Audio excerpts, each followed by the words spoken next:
On May 12th, my 2022 Lexus NX450h Plus in Canada received the 1040 version update on the Lexus Interface.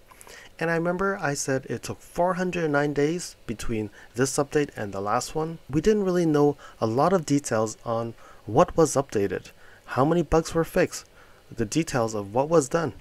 And after the update, the system was much better in connecting to smartphones, but I would still say that it's not 100% perfect. I still at times have to restart the Lexus interface for my iPhone to actually connect and launch CarPlay. So my understanding is 1040 is the latest version of the software at this time, and some may say that they have 1050. Well, 1050 is still the latest version. And that's some contradiction, right? Well, the reason why is if you actually got your vehicle off the assembly line, you would have 1050. And if you're getting it over the air, it would be 1040. Don't know why Lexus Toyota decided to do that, but that is what it is. And now in this video, we're going to dissect this update and see what has been updated and what has been done by those engineers after 409 days.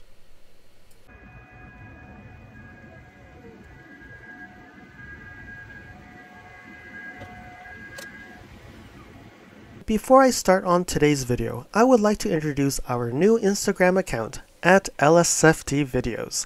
You can see some daily updates on my NX450h Plus, which may not be shown on any future videos, and you can reach out to me directly via direct messaging on Instagram if you have any questions. And now, let's start with today's video. Hey, it's LSFT here today, and today we're here to look at this head unit software update from Panasonic, and this is actually a document that comes from Lexus. It's a technical service information bulletin, so this is just information regarding things that have been updated.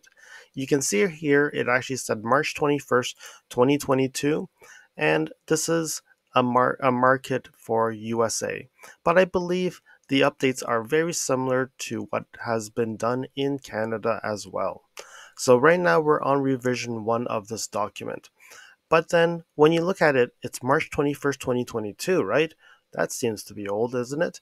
Yes, it is, because I think this is a document that they've created on March 21st, 2022 for the first update.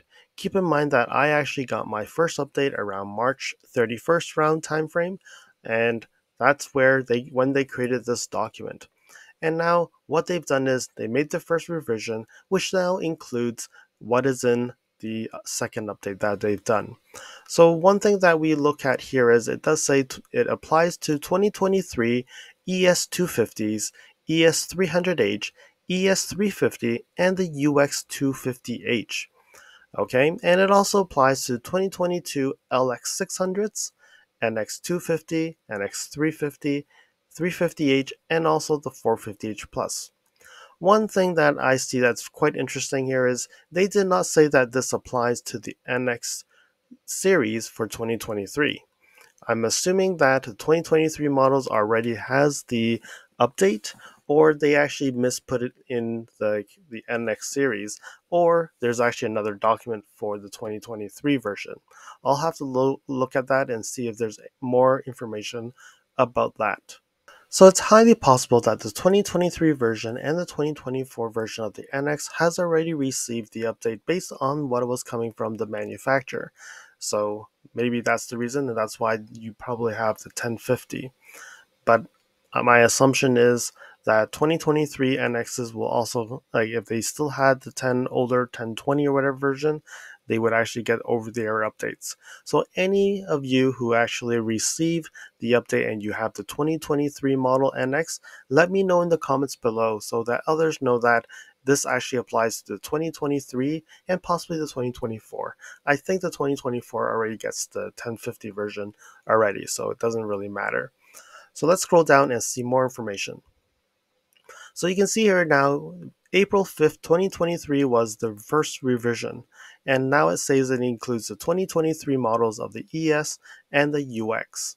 And this is actually the introduction of the software update information and the procedures to do the updates. Okay, and they're saying that the previous version of this document should be discarded, and this is the final version. Okay, so here we see in the introduction, it actually says that the head unit software is available for 2022. So this was actually the March 22, 2022 version of this document. And it says that if you had 1020 or earlier, this applies. So this is what was updated in the first version of the update. So user profile configuration and display, cloud navigation and intelligent voice assistant, mobility device connectivity, on-screen display, and settings configuration and security enhancements were done in the first update. So that was the 409 days ago update. Okay, so then we scroll down and here we see this is the March, actually the 2023 update, which was the April, what was that date? April 5th, revision 1. So April 5th is when they launched this release notes, let's say. So now it is for the 2022 LX, NX series, and 2023 ES and UX. And it says that it's for the vehicles that are equipped with the Lexus Multimedia for versions 1040. And this software includes the following improvements: cloud navigation, intelligent assistant voice recognition, showing and controlling explicit audio content, user interface, Bluetooth, and bug fixes. It also removes hybrid radio. Okay, so this actually just explains how do you do the update. So I'm going to skip this part because I think everybody has gone through the update and know what to do. And if you haven't watched my video on the update, you can watch that as well. So this one says it does not apply to any warranty or anything, so that doesn't really matter. And this one here where it says software update information. So this is the things that were fixed on in the March 2022 update. Okay, there's a big list, and I'm not going to go through this list for this version because it's been a while that's been on there, right? So there's been an extremely long list of fixes that they've done for the March update. And now here we have the 1040 update. Okay, so the update here. So these are all the bug fixes that they've done to the 1040 version.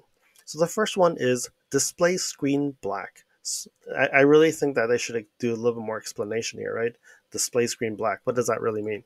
So what I believe is sometimes there are cases where the display screen just suddenly becomes black. Nothing happens. It freezes, right? And I think I've seen people on the forums saying that they had a black screen and not they can't do anything. So that's what I think they fixed. They probably found the root cause of the problem and fixed it. Then the next one is the display screen flickers. So I haven't experienced that myself. Probably some of you have experienced it. Let me know in the comments below if you actually experienced any of these issues and see if it actually fixes after the 1040. And they also then said the display screen freezes. So I don't think I've seen it freeze personally after driving it for over like 15 months now. But I'm assuming some people have seen it. Display screen white after selecting USB music from phone screen. Um, I don't listen to USB music, so I haven't experienced this myself, but it seems like the first four are all related to the display screen having a white, a black, a flickering, or a freeze. Next one is the head unit reboots. I've never seen it reboot myself. I remember back in the days on my 2018 NX, I've actually seen the Lexus Inform reboot by itself, but in the Lexus Interface, I don't think I've seen it myself. But again, if you've experienced it, let me know. The pin prompt will not appear. I've actually seen people saying that it would not disappear. It just keeps on popping up. But this one is probably another issue, and now they're saying that pin prompts will appear when it's supposed to appear. User profile inoperative. So there are cases where a lot of people are complaining that the user profiles do not work. So hopefully this actually solves a lot of these user profile issues, and there's a fix in that area. Use for CarPlay toggle freezes. Okay, so this one is in the Bluetooth settings. where you get to your phone and actually you can mark it as used for CarPlay. And I think what happens is either you cannot toggle it, or when you toggle it, everything freezes. So that's a fix in that part. I think this is an important piece. Apple CarPlay connectivity performance. So meaning they have improved the connectivity with Apple CarPlay. Not much details behind that, but at least we know that there were some fixes in the connectivity of Apple CarPlay. And then we have Apple CarPlay projection screen does not appear after selecting continue on the phone. I think this is part of the setup of Apple CarPlay, and probably this is a fix to the setup when you press continue and it's supposed to start projecting to the screen, and that is probably one of the fixes. And it's important for this because that is also the first impression of the system, right? I connect CarPlay and it doesn't work. That makes people feel it doesn't work. So the next one is Apple Music. Home for your screen, the fourth tile is not responsive. So unfortunately, Canada does not get the Apple Music or Amazon Music integration. So I can't say much about this, but maybe you guys have seen that that fourth tile is not responsive, and that there you go, there's a fix. Continue scrolling down, so there's still a long list here. So unable to switch to audio screen after ending Apple CarPlay phone call. So I have not had this problem before. Maybe I don't touch the screen as much while I drive. When I have a phone call, I have a phone call, and I don't really go to this audio screen afterwards. So that is good that they found this issue and it's been fixed. And then they say the volume does not adjust during Siri functions. I know that I've had cases where I try to adjust the audio while Siri or the navigation starts talking, and then I adjust the Siri or the navigation sound, and that really annoys me, but I don't think I've experienced this before as well. Now we move down to the Android Auto connectivity performance. So this one is similar to the CarPlay performance. So I think they've done in both sides the Android Auto update, which is probably a good thing. And then the next one is contact photos does not show. So now the contact photos show. And then they say that contact sync error with 5,000 plus contact address book. Well, I don't think I have 5,000 contacts in my address book, and I hope you guys don't have that many as well. It's going to be so hard to find people on that list. But again, I'm assuming that they know about this because someone does have more than 5,000 contacts on their phone. So this is a fix for whoever had 5,000 plus contacts. Last message not read. So this is probably, I think, talking about text messaging, that you had a last message and it just doesn't read it, or even if you read it, it doesn't mark it as read. Not a lot of information about this, but something related to text messaging. No confirmation after selecting yes to send a text message. So they're probably saying that, okay, the message has been sent, but then it doesn't tell you, so you don't know it's been sent or not, and then probably distracts you while you're driving. Phone number not displayed after text message is sent. Okay, so meaning probably in the sent folder, it doesn't show who you sent it to, so you may have thought that you sent it to the wrong person. Profile image not displayed. Okay, this one I can verify. Suddenly my profile image did not display, and finally, after the update, I do see my profile image being displayed. So the next one is quite interesting. Automatic device connection fails. I don't really understand what that means. Does that mean if the device connection fails, it'll try to automatically reconnect, or there's an automatic device just cannot connect? I don't think I understand what that means, but it seems to be some connectivity improvements. We now have the Bluetooth connectivity performance, so meaning connecting Bluetooth seems to be better. I think that's a good thing. Display screen shows phone call ongoing after it ends on the phone. I've seen this issue myself before. So when you're having a phone call, you enter your call, but it still continues to say that you're still on a call with someone. So that is actually a good thing, that it actually now knows how to end it. And it probably had some bugs that just kept on showing the display and didn't refresh. Two Bluetooth phone calls active at once. I'm wondering if that does happen, who do you respond to? I've never seen that before, but I do have two phones connected to the car, but one is with Bluetooth and one is with CarPlay. So um, I don't think I've ever had that problem. I know that if when I have one call, the other phone rings, it will actually it will actually deny that call, and will not allow another call out. So it does it well. I just don't know. I've never experienced this before. Combination meter does not show compass when Android Auto navigation is on. And the next one is actually CarPlay. So let's talk both of them at the same time. So this one has been complained by many people where when you have navigation set, suddenly the compass disappears. It disappears from the heads-up display, and if you don't have heads-up display, you have it on the multimedia information display, that whole section disappears. It's funny because prior to this update, I've actually seen it showing up, even with navigation on. But I don't know how to get it working. There were times that it does work, and there are times that it doesn't work. But now, after this update, it seems to be quite consistent that it continues to show.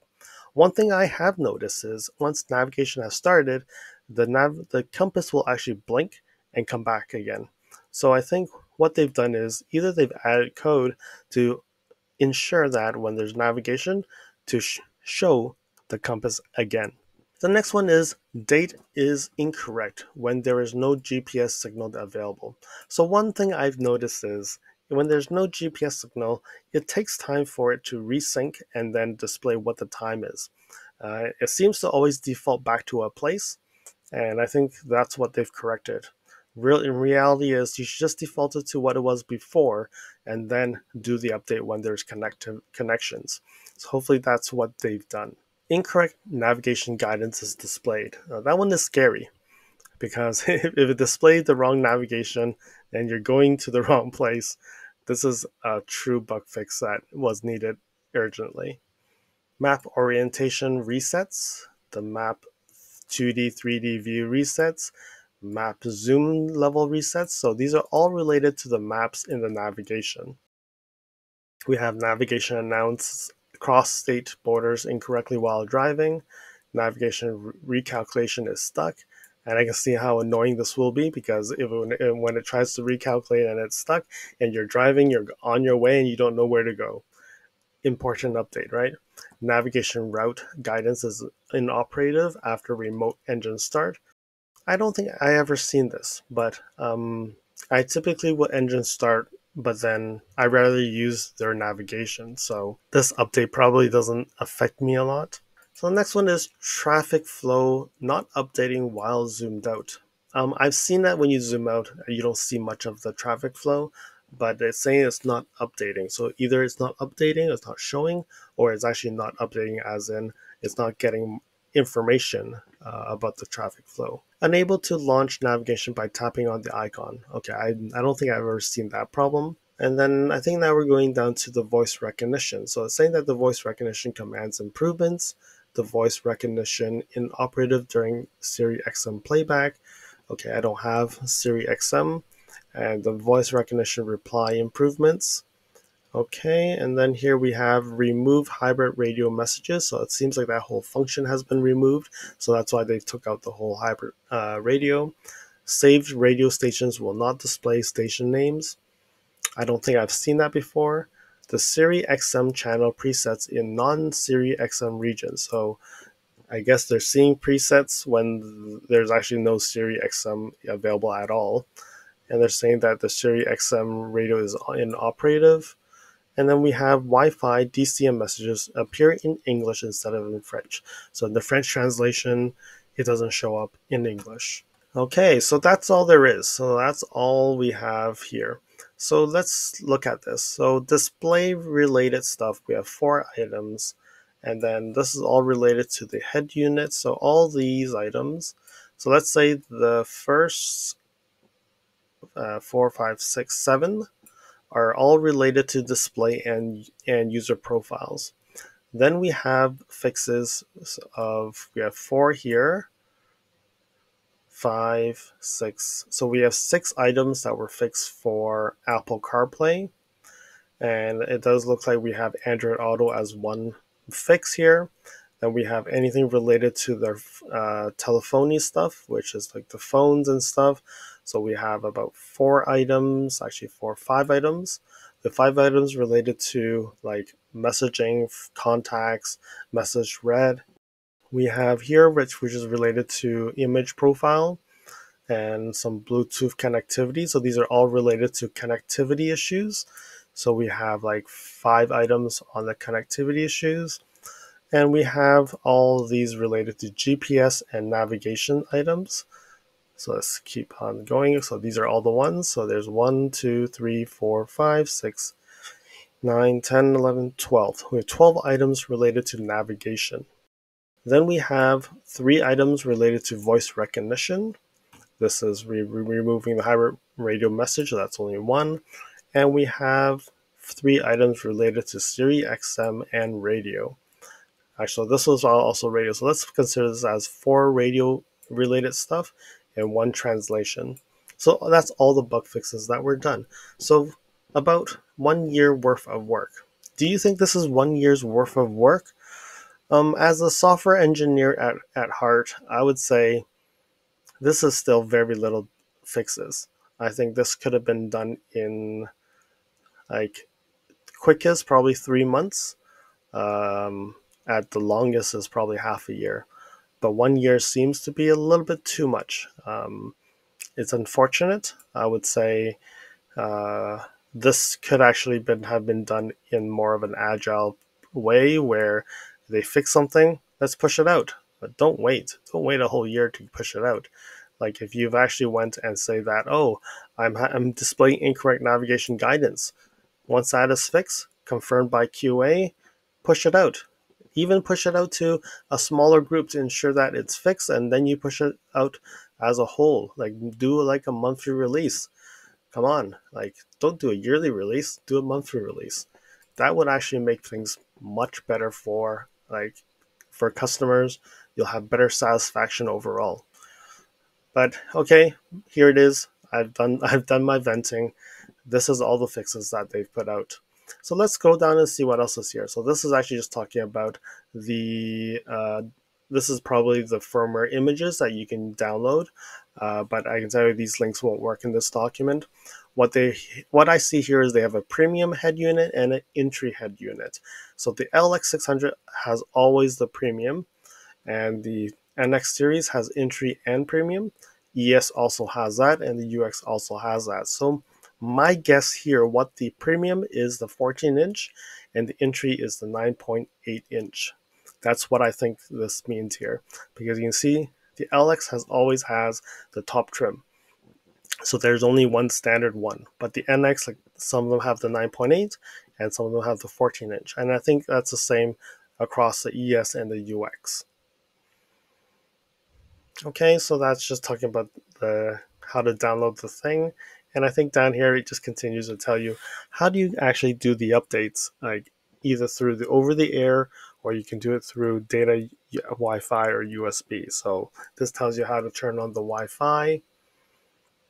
Just going to quickly scroll over this to see if there's anything more interesting. So this is over-the-air update. We're using the Wi-Fi or cellular. So it confirms here. So you can see that they've actually showed different versions of the head unit. So they actually did have 1005, 1007, 1020, 1025, 1030, and 1040. So mine was the 1020. But you can see here they actually had 2 different versions before the 1040. But we did get these updates. So I don't know why we're not getting these 1025 and 1030 updates and only get the 1040 right after a whole year. So maybe I'm accusing them too much that it took them a whole year, but they did have a 1025 and a 1030 version, but we never got those updates. It's funny. But even in the documentation, it seems like the 1020 was one release and 1040 was the next. So what are these? I don't really know. Okay, so you can see here it says HU, and VD. So HU, VD really, if you go back to the images, HU is the head unit, VD is the virtual assistance database. So that's what those two things stands for. Okay, continue. So it's telling you how to do the software update. So again, I've done this in my video already on how to do the update. Oh, one thing that's funny, I don't think I've seen this before. I don't know. Maybe I have to go back and watch my own video. Okay, just tells you in case you don't know, you get an error, what to do. So I think that's all there is in this document. Yes, it's end of the document. So it tells, I think the rest of the document is just really what was updated and things to do if the update failed and all that. So that's all we have it. I would say overall better. I think we can see some information about what the update did and not just have 4 lines of updates. And this actually breaks down the details, giving you more information. And now you know if you had an issue and it's here, it means it's been fixed in 1040. But if you still have more issues and it's not here, highly suggest you contacting the support, letting them know that there's this issue so that in the next update, it does get updated. So there we have it. I think that's all we have it for today. Thank you for watching, and until next time, drive safely. Thank you for watching. If you liked this video, please comment, like, and share this video. If you'd like to see more videos like this, you can subscribe to my channel and press that alert button to get notified when new videos are posted. If you'd like to support the channel, you can definitely provide a super thanks. I'll see you guys again next time in the next video.